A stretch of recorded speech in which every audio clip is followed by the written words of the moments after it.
In this video, we're going to talk about a CSS property that can make your life so much easier when designing layouts. It's called box sizing.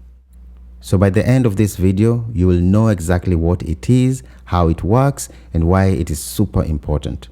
So let's get started. So first thing first, what does the box sizing property actually do? It controls how the total width and height of an element are calculated. When you set width and height of an element, CSS uses two models to calculate the size. We have the content box model, which is the default, and the border box model. By default, the box sizing property is set to content box. This means when you set the width of an element, you are only setting the width of the content. Then when you add padding or borders to this element, they get added to the total width and height, which can mess up your layout. Let me show you what I mean. As you can see in my HTML, I have a div with a class of box. Then in my style, I've targeted that class. I've set a width of 300px, height of 200px, padding of 20px, then a border of 10px, solid, and a color of black. Then a background color, green. Make sure everything is saved. Then come here and copy the index path. Then switch the browser and paste. Let's inspect this box by opening the development tool. Right click, choose inspect, click div. So come down to layout and look at this number. Our box is supposed to be 300 by 200 pixel, but if we look at this number down here, it is 360 by 260. If we remove our border here, now it is 340 by 240.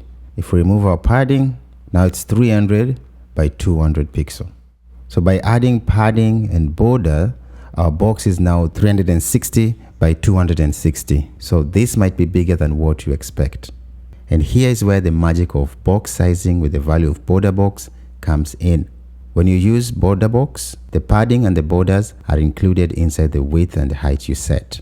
This way, the total size of the element stays exactly as you define it and there is no surprises.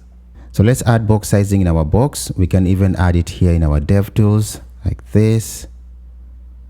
Now notice how the total width of this div is still 300px even with the padding and borders added. So what we have added in our dev tools, it's not saved in our code.